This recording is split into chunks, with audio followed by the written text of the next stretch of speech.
Hey guys, so this video is on how to do the admission note. And so the admission note should always be the last part of the admission process. So you want to get all the orders in and then do the note just because the note, or just because like the orders that, the patient needs the medications and the nurse needs to know what the orders are. So this is always the last step. And so there's two ways to kind of pull up the note. You can either write the note like you do or like we did with the progress note in this right-hand column, and then you would go down here and then select other node and kind of open that and then make it through there. And this is how I do it. I just make kind of a note and just do it straight from there. So you would do admission, H&P, history and physical, and then, let me switch this to position. And then you would do history and physical as the type of note, and then you'd go from there. So for this video, I'm going to give an example. So I made kind of a sample note, and so we're going to go off of our same patient. So I believe it was a 65-year-old male who were admitting with a COPD exacerbation. So I kind of started the note here, and I'll just kind of walk you guys through the different parts.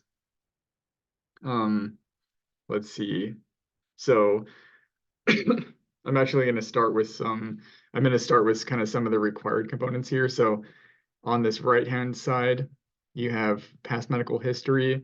So this should be accurate based on kind of the problem list, because this pulls from the problem list.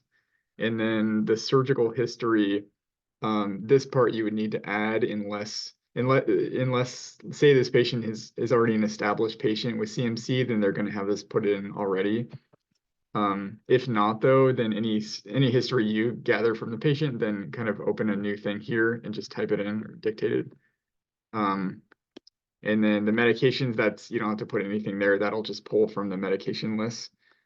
Allergies, that'll pull from there. The nurses ask the allergies.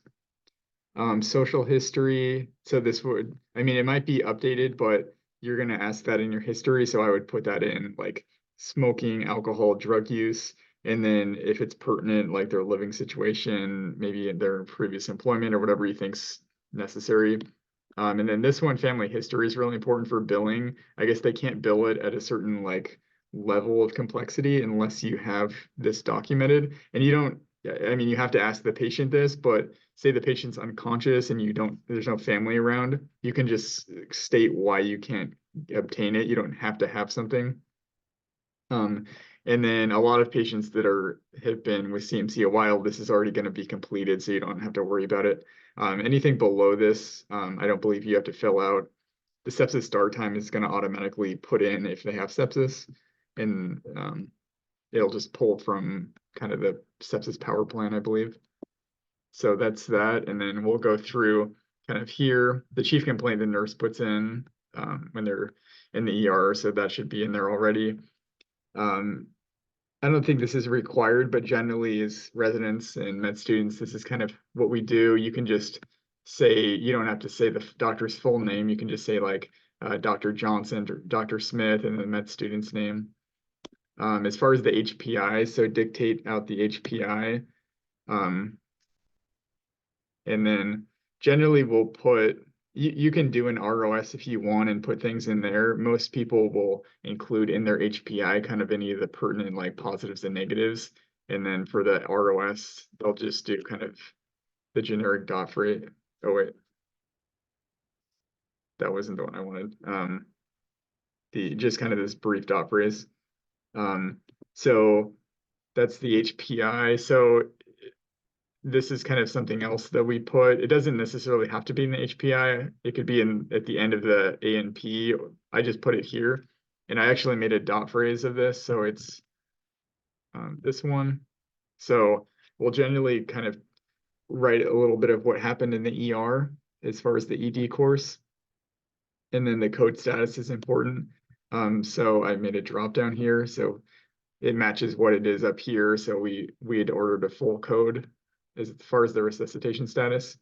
Emergency contact, you would put in kind of like, say like Sarah Johnson, wife, and then the phone number for the patient's wife or whoever the contact is. And then this stuff, it's part of the MIPS. I don't actually know what that stands for, but it's kind of, we kind of talked about this in one of the other videos. It's kind of a attestation that you had talked about this. So this is an attestation, the second part. We talked about this in the last video, that you did kind of everything you could in order to do the MEDREC as well as possible. And then this one is that you did everything you could to like kind of obtain and document their code status. So that's the HPI. If you would like, you can use that dot phrase and steal it from me. Let's see. We talked about the ROS and then the physical exam. So I talked about this in the other video, but the main thing with the physical exam is just only have things in here that you're actually doing.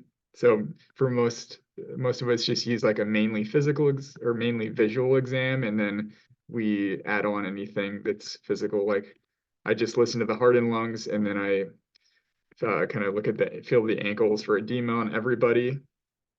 And then if they have other issues, then I'll examine other parts of their body, but otherwise it's a visual exam. Let's see. And then lastly, I'm going to make this a little bit bigger here. So I kind of just typed up a sample. So this is our patient with the CHF exacerbation.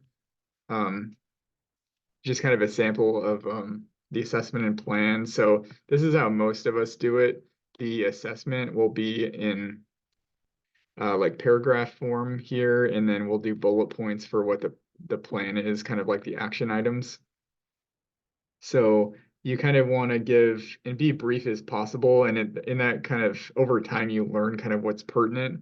But basically, like the patient came in hypoxic, now they're requiring supplemental oxygen, and I feel like this is the most important part for people learning, and even just to have in the note, is explaining what you're thinking is going on and why you think that's going on. So they come in hypoxic, the question is why. So I'm saying kind of, the X-ray showed pulmonary edema. I think it's due to the pulmonary edema, which is secondary to their CHF. And then also you kind of want to touch on the differential diagnosis, just because if you didn't include that, you're kind of, it doesn't really document that you've thought about other potential causes. You're just kind of writing it off to a CHF exacerbation. So I'll generally include at least something about the potential differential. So on the differential for hypoxia is a PE, but the ED got a CT angio of the chest in our case, and then it doesn't show any PEs. And then our plan is in the bullet point. And then for this next problem, the actual CHF exacerbation, I kind of just say like, they have a history of this, just so it's right up front, we know that this isn't a new diagnosis. And then I say what their last ejection fraction was and what the echo showed. They follow with a cardiologist. That's important to know. That's what their home Lasix dose is. And then I'm saying, and then kind of the plan is like, yeah, we're upping the dose of Lasix, and then we're going to keep an eye on their volume status. And then I'm remarking that they're on GDMT, so they're on appropriate medications for this. And then, so those were kind of the main acute problems, and then the other things are more minor on here. And so as you can see, you can be pretty brief. So like potassium on admission 3.1, we're just replacing electrolytes, checking a mag level. Like diabetes, I'm just remarking on what their recent A1C was. They're like not super well controlled, holding metformin, starting a sliding scale. So as you can see, you can be pretty brief, and then it makes it easier for people to read your note if it's just really brief and concise. So that's all I've got for this video.